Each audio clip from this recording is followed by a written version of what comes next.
به نام خدا. سلام دوستان عزیزم، پادکست صدای سکوت امروز رو با کتاب 30 روز تا بهره وری، کتابی در زمینه حوزه کسب و کار و انگیزشی و موفقیت شروع میکنیم. این کتاب به چاپ ششم رسیده، نوشته دیمون زاهاریادس هستش، ترجمه مهدی صفایی خرم، ساسان جعفرنیا و هانیه قفرانی هستش. این کتاب 30 روز رو برای ما توضیح داده، یه سری راهکارهای عملی گفته که البته من فکر میکنم در این وایس 30 دقیقه‌ای نتونم همه تیترها رو با راهکارهای عملیش بخونم. فعلا چند تایی از تیترها رو با راهکارهای عملی شروع میکنم تا ببینم که چقدر زمان میمونه که من ادامه کتاب رو برای شما بخونم. اما روز اول ایمیل های خود را بیشتر از 2 بار در روز چک نکنید. ایمیل اغوا کننده است. با استفاده از ایمیل ما می توانیم مسائل را بدون روبرو شدن با مردم حل کنیم. همچنین این فرصت را فراهم می کند تا تصاویر و پیغام های خود را مدیریت کنیم. چک کردن ایمیل باعث رفع خستگی هم می شود. اما راه های عملی که گفته، 1 ساعت معینی در طول روز را برای چک کردن ایمیل مشخص کنید. 2 نرم افزار ایمیل خود را هنگام کار کردن خاموش کنید. 3 زنگ های هشدار را در موبایل خود غیر فعال کنید. 4 از ارسال ایمیل های غیر ضروری خودداری کنید. 5 به دیگران اعلام کنید که در طول روز فقط 2 مرتبه ایمیل خود را چک می کنید. 6 چه دلایلی باعث اشتیاق شما برای چک کردن ایمیل می شود؟ و 7 بعضی وقتها برای حذف یک عادت بد لازم است که انجام و یا راه‌های دسترسی به آن را برای خود خیلی دشوار کنید. و 8 رفتار و عادات دیگری را با عادت چک کردن ایمیل خود جایگزین کنید. روز دوم، کمالگرایی را متوقف کنید. کمالگرایی سبب نابودی ارتباطات می شود، مانع انجام کارها و یکی از دلایل اصلی برای خستگی و عدم رضایت است. همچنین سبب می شود که بازدهی شما را به روش‌های زیر تحت تاثیر قرار بدهد. کمالگرایی به عنوان یک وسیله و ابزار خوب است، اما متاسفانه بعضی افراد کمالگرایی را به عنوان هدف در نظر می گیرند. اما راه‌های عملی کمالگرایی که میتونیم مدیریتش کنیم، 1 تمرکز خود را از کمالگرایی در کار به اتمام آن کار تغییر دهید. 2 از خودتان بپرسید که آیا زمان و انرژی که برای رسیدن به یک هدف مشخص دارید به شما کمک می‌کند یا خیر. 3 لیستی از رفتارها را برای تغییر کمالگرایی بنویسید. 4 اشتباهات خود را بپذیرید. 5 بدترین سناریوی ممکن در صورتی که اشتباه کنید را مجسم کنید. روز سوم، از ایجاد لیست کارهای روزانه غیرواقعی خودداری کنید. اگر لیست انجام کارهای روزانه‌ای ساخته‌اید که در هر روز تنها نیمی از آن انجام می شود، شما بیش از اندازه بلندپرواز هستید. این حالت ناامید کننده و غیر قابل تحمل است. مراحل عملی: 1 عادت کنید تا به خود و به دیگران نه بگویید. 2 دلیل قانع کننده برای انجام هر کار در فهرست را تشخیص دهید. 3 برای هر آیتم در لیست انجام کارها اولویت مشخص کنید. 4 تعداد مشخص و محدودی از کارها را برای انجام در لیست تعیین کنید. 5 با بزرگترین و سخت‌ترین کار سنگ بزرگ در لیست شروع کنید. 6 برای انجام هر کار در فهرست زمان منطقی مشخص کنید. 7 از 2 لیست استفاده کنید. لیست اول فقط برای سازماندهی و لیست دوم برای نوشتن کارهایی که در طول روز ممکن است به ذهن شما بیاید. روز چهارم، از دادن زمان زیاد به خود برای اتمام کارها دست بردارید. بسیاری از ما برای تمام کردن کارها زمان زیادی به خود می دهیم. یا بدتر اینکه اصلا زمانی برای پایان دادن کارها نداریم. ما کار میکنیم تا زمانی که کاری که در دست ماست تمام شود. اما راهکارهای عملی: 1. کاری از لیست کارهایی که باید انجام دهید را انتخاب کنید و محدوده زمانی به خصوصی به آن اختصاص دهید. 2. از تایمر زنگدار استفاده کنید تا زمان شما را ثبت کند و جایی آن را قرار دهید که بتوانید آن را ببینید. 3.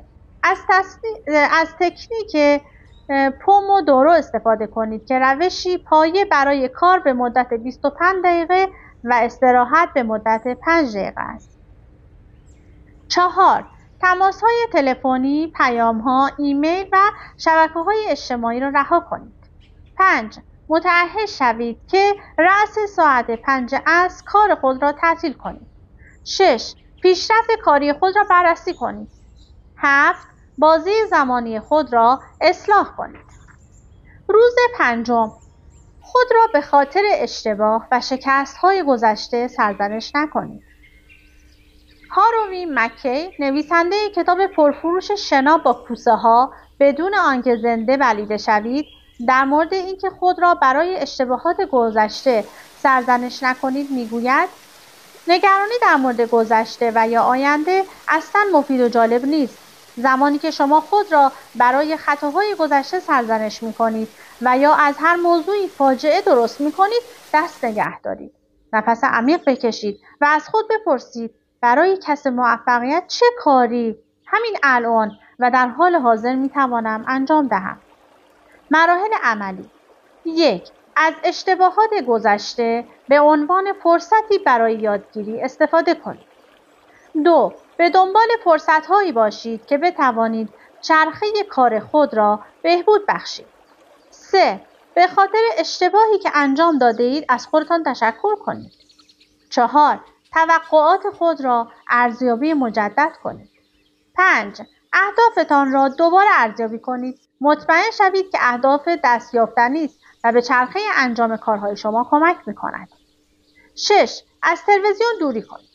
7. با دوستان و مربیان و یا شرکای قابل اعتماد خود صحبت کنید. روز 6. بله گفتن به دیگران را متوقف کنید. دان مایر در کتاب خود با نام نشانه‌های شاخص رهبری از وارن بافت نقل قول کرده است که تفاوت بین افراد موفق و بسیار موفق این است که افراد بسیار موفق تقریباً به همه چیز نمی‌گویند. بافت این مورد را درباره استیو جابز گفته بود که در طی سخنرانی در کنفرانس توسعه دهندگان جهانی اپل در سال 1997 گفته بود: تمرکز یعنی نگفتن. اما مراحل عملی: قبل از اینکه به کمک دیگران بشتابید، روند پیشرفت کاری خود را طبق لیست کارهایی که باید انجام دهید چک و بررسی کنید.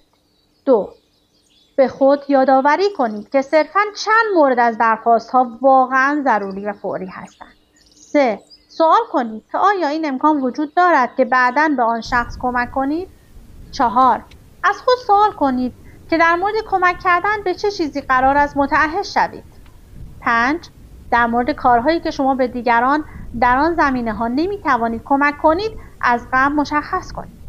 6. نگفتن را تمرین کنید حتی اگر برای کمک به کسی وقت دارید. 7. طبق برنامه زمانی کار کنید و طوری بازه زمانی را مشخص کنید که در حین این مدت حواستان پرت نشود. روز 7. بیش از اندازه کار نکنید. خبر بعد این که هرچه بیشتر اضافه کاری می‌کنید هفته به هفته بهره‌وری شما کمتر می‌شود. راهکارهای عملی: 1. مطمئن شوید که لیست کارهای روزانه شما و مدت زمانی که برای انجام هر کار لازم است مناسب است. 2. برای 5 ساعتی که بیشترین میزان بهره‌وری را شامل می‌شود در طول 8 ساعت کاری برنامه‌ریزی کنید. 3. در صورتی که کاری ناتمام باقی ماند آن را رها کنید. 4. برنامه‌ریزی برای استراحت ساده به نظر می‌رسد، اما استراحت کردن برای افرادی که به کار زیاد افتخار می‌کنند چالشی بزرگ است. 5. ساعت مشخصی را برای اتمام روز کاری متعهد باشید. روز 8. از کنترل همه چیز دست بردارید. کنترل کار بسیار خسته کننده است. ضمناً این امکان وجود دارد که کارایی مدیران کاهش یافته و روحیه آنها تحلیل یافته و خراب شود. مراحل عملی: 1. دلایلی که باید کارها را کنترل کنید مشخص کنید. 2. تصویر کلی را از کارهای اجرایی متمایز کنید. 3. مشخص کنید که ارزش هر ساعت از کار شما چقدر است. 4. بررسی کنید که چگونه زمانتان را در طی روز کاری صرف می‌کنید. 5. لیستی از افرادی تهیه کنید که می‌توانید کارها را به آنها واگذار کنید. 6. به شخصی که قرار است کار را واگذار کنید تصویر کلی را بگویید. و 7. کاری را که همین امروز واگذار کنید واگذار کردن کار احساس ناخوشایند است و نیاز به تمرین دارد. روز 9: غذاهای ناسالم نخورید. تغذیه به طور مستقیم روی کار شما تاثیر می‌گذارد. زمانی که وعده‌های غذایی سالم مصرف می‌کنید به شدت در افزایش بهره‌وری تاثیر می‌گذارد در مقایسه با افرادی که رژیم غذایی آنها شامل پیتزا، دونات و چیپس است. راهکار عملی: 1. لیستی از غذاهای سالم تهیه کنید و آن لیست را پای رژیم غذایی خود در نظر بگیرید. 2. لیستی از اسنک‌ها و میان وعده‌های سالم تهیه کنید. 3. لیستی از غذاها و میان وعده‌هایی که باید از خوردن آنها خودداری کنید تهیه کنید. 4. برنامه غذایی هفتگی برای خود تهیه کنید. 5.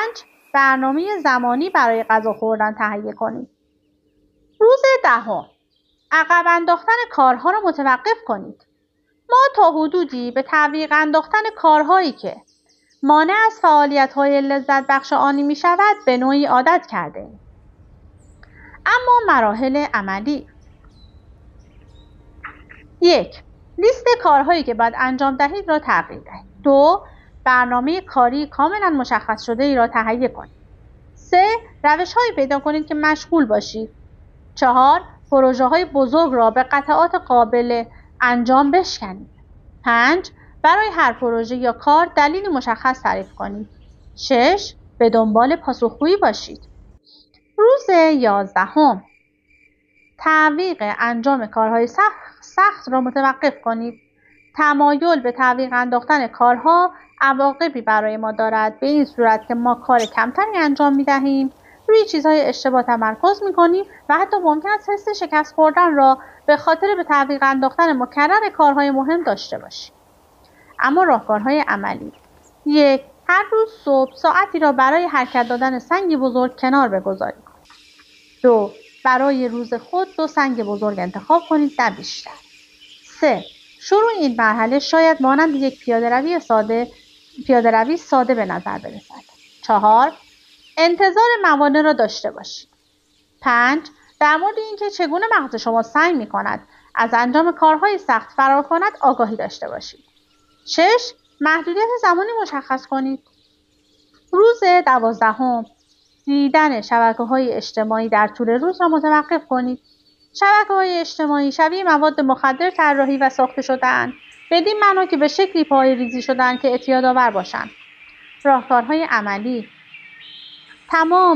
1. تمام صداهای حاصل از رسیدن پیغام‌های مختلف شبکه‌های اجتماعی را خاموش کنید. 2. برای خود قوانینی بگذارید. 3. زمانهای استراحت در طول برنامه داشته باشید. 4. از اپلیکیشن هایی که دسترسی به شبکه‌های اجتماعی را محدود می‌کنند استفاده کنید. 5. برای بررسی شبکه‌های اجتماعی دلیل مشخصی داشته باشید. روز 13: از زنگ تفریح چشم‌پوشی نکنید. این وضعیتی است که بسیاری از مردم دارند. روزها می‌گذرد و آنها همچنان درگیر کارهایشان هستند بدون اینکه زنگ تفریحی داشته باشند. اما راهکار عملی: 1. زمانهای استراحت خود را برنامه‌ریزی کنید. 2. لیست کارهای قابل انجام در زمانهای استراحت را ایجاد کنید. 3. لیستی از اموری تهیه کنید که باید در زمانهای استراحتتان از انجام آنها خودداری کنید. 4. احساس گناه نکنید. 5. ساعت خود را کوک کنید. روز 14: تماشای برنامه‌های تلویزیون را متوقف کنید. مشاهده تلویزیون لذت انسان برای کشتن زمان است. راهکار عملی: 1. دلایل تماشای تلویزیون خود را پیدا کنید.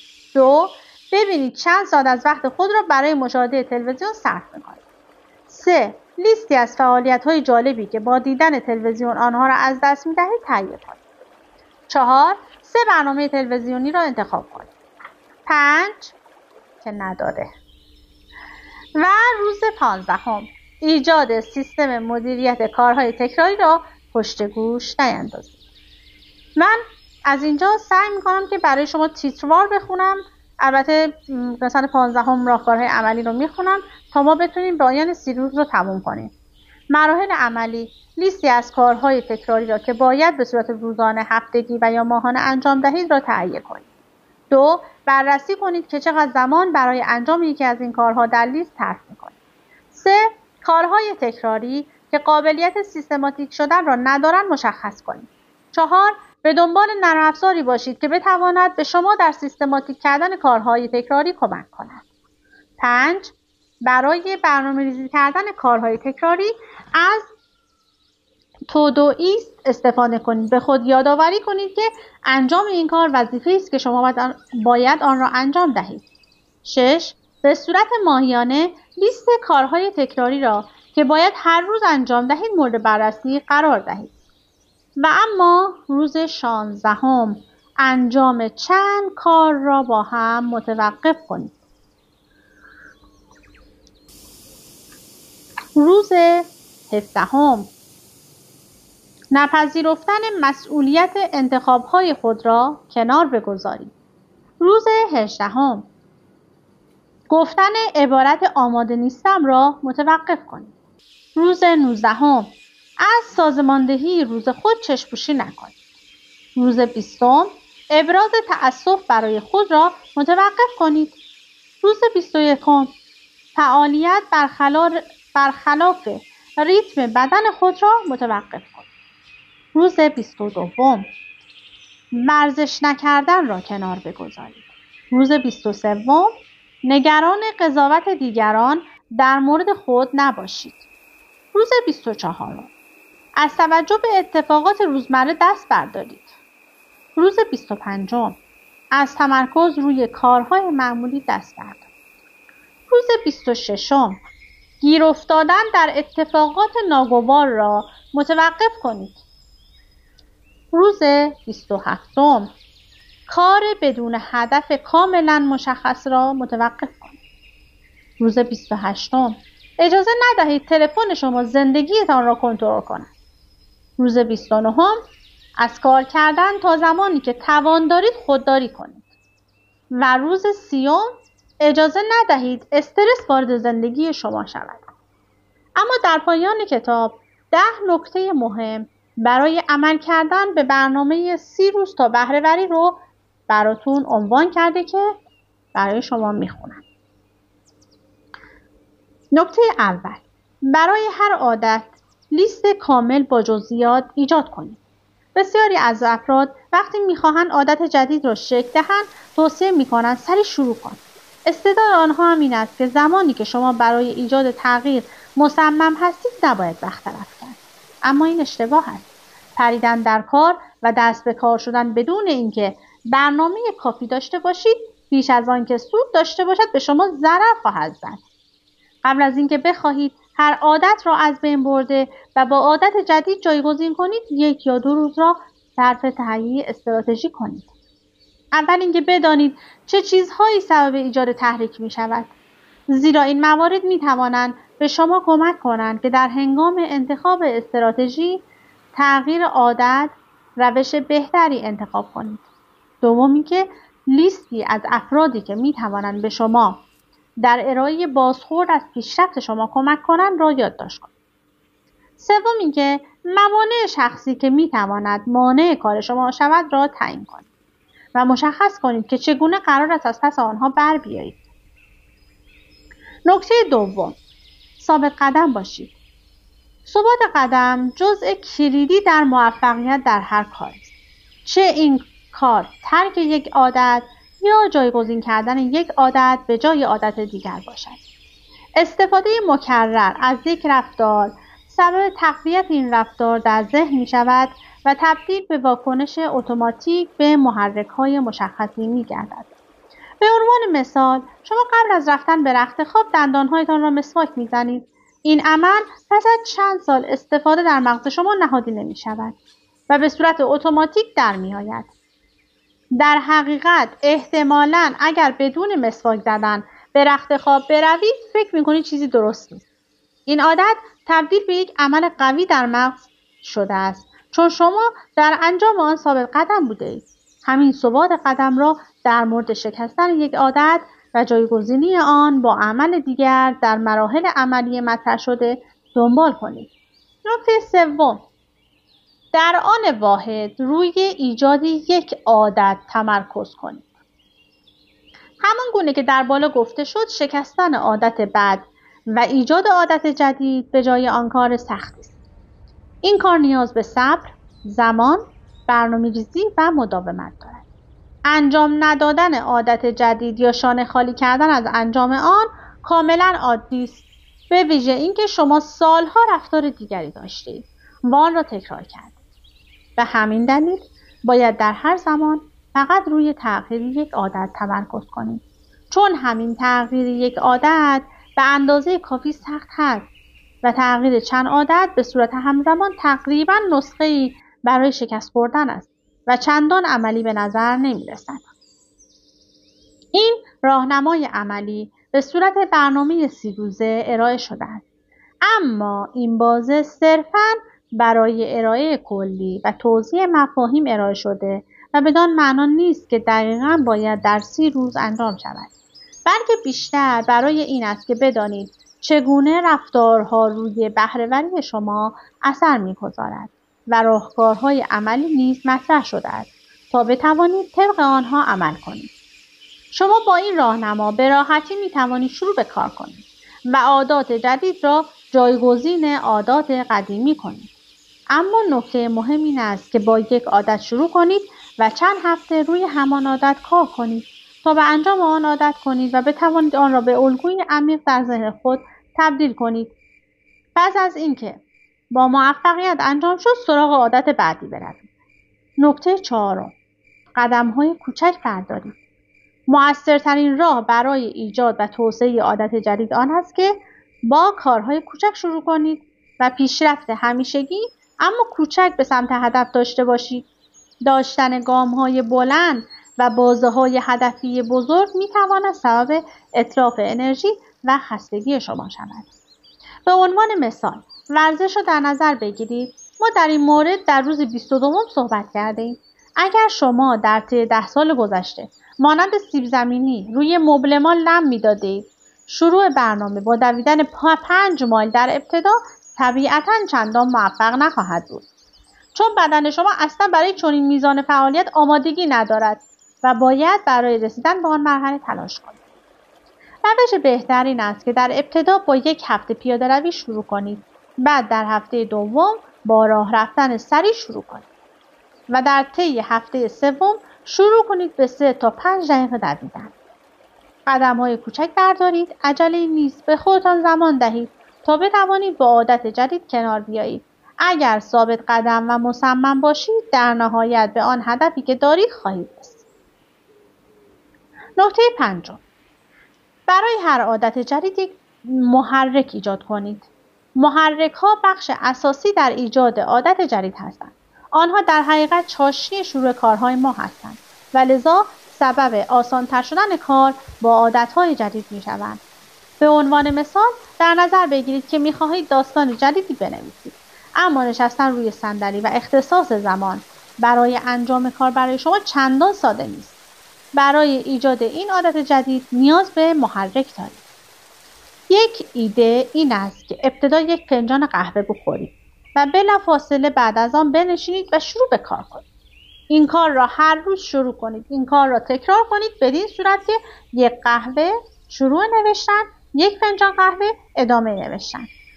پس از چند هفته این روش شما در خواهید یافت که نوشیدن قهوه به شما انگیزه می‌دهد که شروع به نوشتن داستان خود کنید و در نتیجه نوشیدن قهوه می‌تواند یک محرک باشد.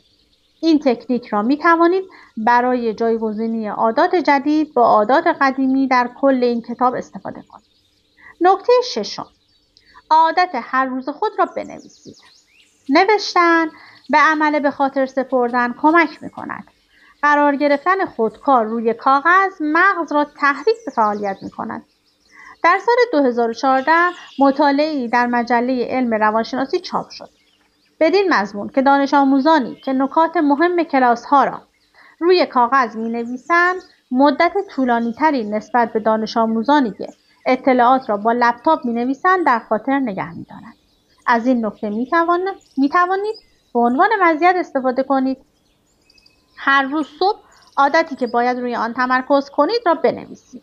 شما خواهید یافت که نوشتن این عادت به شما کمک می کند که آن را به خاطر داشته باشید. نکته هفتم، دیگران را در کار دخیل کنید. اگر شما هم مانند من هستین احتمالاً فکر می کنید که هر کاری را خودتان می توانید انجام دهید و نیازی به کمک دیگران ندارید. اما این یک توهم است. در حقیقت ما نیاز به حمایت دیگران داریم، به خصوص وقتی می خواهیم یک عادت را شکل دهیم. از کمک خواستن از دیگران خجالت نکشید. به عنوان مثال به روز 8 برگردید که در آن ما در مورد متوقف کردن عادت کنترل دیگران صحبت کردیم. ایده این بود که تمایل خود به انجام همه کارها توسط خود را کاهش دهید. برای این کار نیاز دارید که در واگذاری بعضی کارها به دیگران بهتر شوید. فرض کنید که این کار را می‌خواهید تمرین کنید. در این صورت شما نیاز دارید بدانید که کجا در این کار موفق بوده اید و کجا خطا داشته اید. برای این منظور نیز می توانید از همکارانتان بخواهید که وقتی می بینند مسئولیت‌های زیادی دارید و کارهای زیادی را باید انجام دهید به شما یادآوری کنند. از خانواده خود نیز بخواهید که در خانه همین کار را انجام دهند. لیست افرادی که می توانند در این راه به شما کمک کنند را بنویسید. نکته هشتم، برای موفقیت به خود جایزه بدهید. جایزه محرک مثبتی است. ما معمولاً با گرفتن جایزه این بازخورد را داریم که رفتارهای خوب و سالمی داشته ایم. لذا می توانیم از این روش برای ایجاد عادت جدید در خود استفاده کنیم.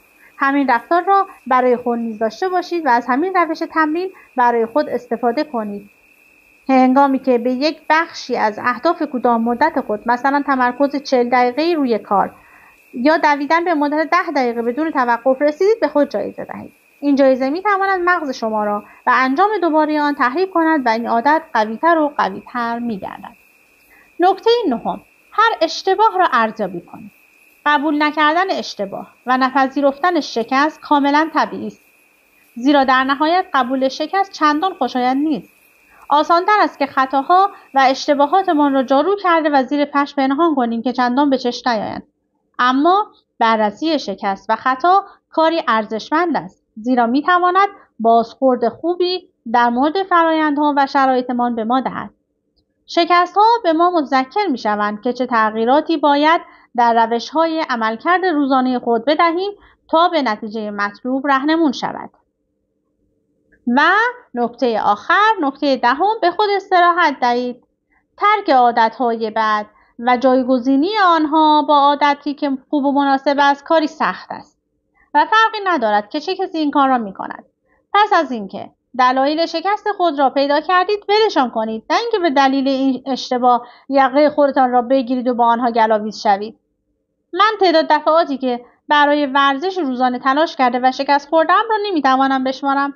قبل از موفقیت در کنار گذاشتن خوردن بستنی نیز به دفعات شکست خوردم. نکته این است که به خودتان فرصت دهید. یاد داشته باشید که ایجاد یک عادت تازه ماراتون بلند مدت است، نه دوی کوتاه سرعت.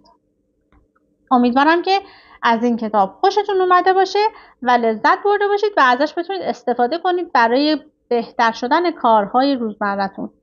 این کتاب فایل صوتی هم داره که میتونید سرچ کنید در گوگل 30 روز تا بهره‌وری و فایل صوتی کامل این کتاب رو گوش بدید.